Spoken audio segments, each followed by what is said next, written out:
In this narrated slideshow, I'd like to talk about two things related to earthquakes. The first is to show you some slides that illustrate the types of earthquakes that we find in the Pacific Northwest. The second issue I'd like to talk about is the evidence for large magnitude megathrust earthquakes along the Cascadia subduction zone, which is shown here. Now, these large magnitude megathrust earthquakes are the type that occur along subduction zones, and they are usually very large in magnitude and can produce tsunamis as well as intense ground shaking. These are the types of earthquakes that have occurred in Sumatra, Japan, and Chile. So the fundamental question is whether we have the conditions right or not to have these earthquakes occur along the Cascadia subduction zone. But before we start talking about earthquakes, let's just review the tectonic setting for the Pacific Northwest. We have the chain of volcanoes found in the Cascade Range. These occur along the continental plate, the North American plate. As we move west, we hit this area here, which is shown in white, which is a relatively flat area. This is the Willamette Valley. And then we have this range here, which is the Coast Range. As we move out into the ocean, we have this flat spot. This is the continental shelf, which drops down into a deep trench, which marks the boundary between the North American plate and the Juan de Fuca plate.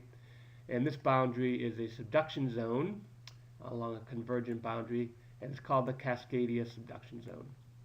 Here's the Juan de Fuca plate, an oceanic plate, and then to the western margin of the Juan de Fuca plate are divergent boundaries marked by some volcanic activity, and then these blue areas, which are transform boundaries.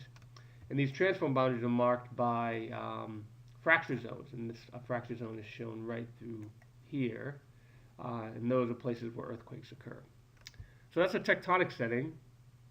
Let's take a look at the earthquake distribution.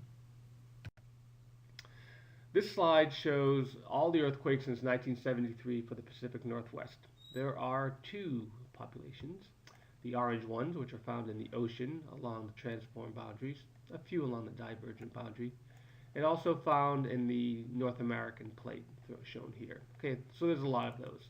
A smaller population, and the depth of these is 0 to 35 kilometers. A smaller population is shown here in the yellow. Okay, and the yellow earthquakes are slightly deeper, about 35 to 70 kilometers. So two populations, shallow ones and deeper ones. This slide shows only the earthquakes that have a magnitude greater than 4. There's fewer of those, still a lot along these fracture zones, along the transform boundaries, and clusters here. This is Klamath Falls earthquakes, and still we see the yellow ones up here focused around the Seattle area.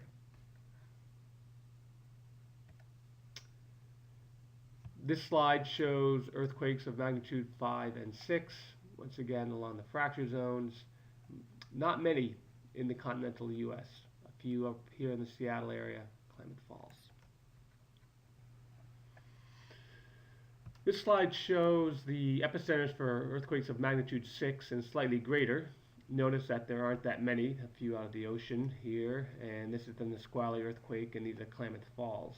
Okay, so what's missing from this data set are the presence of earthquakes along this subduction zone, which are greater than magnitude 8 or 9, that can produce these large tsunamis and intense ground shaking. So the fundamental question is whether the setting, this subduction zone setting, is just not right to produce these large earthquakes, or we just have not had one since recorded time. But before we leave, let's take a look at a cross-section to show the location of these earthquakes. Here's the Cascade Range through here, the Willamette Valley, Portland, Salem, Corvallis, and Eugene, and then the Coast Range down into the subduction zone. Here's a model that illustrates where these earthquakes happen in the Earth's crust. There is subduction zone, and we have these earthquakes here that occur as the subducting plate breaks.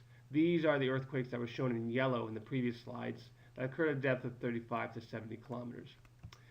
And then there are these earthquakes up in here that occur in the crust, both in the ocean and the continent, and these also are shallow. And what we're missing from this picture are these ones that are shown in the white. These are the megathrust earthquakes, and along this boundary, when the boundary slips, they are very large in magnitude. There's a large movement of the Earth's surface, and large tsunamis can be generated. So back in the 1980s, geologists became interested, or they were interested even before then, but they became collecting data that illustrated that indeed there is evidence to support the idea that large magnitude earthquakes have occurred along the Cascadia subduction zone. So your task before the assessment is to look at these three animations or videos that provide evidence for the idea that about 300 years ago, over 300 years ago, a large magnitude 9.0 earthquake occurred along the Cascadia subduction zone, resulting in the development of a very large tsunami that was felt across the Pacific Basin. So go watch these videos, have a nice piece of paper next to you, take some notes, and learn about the evidence. Thanks.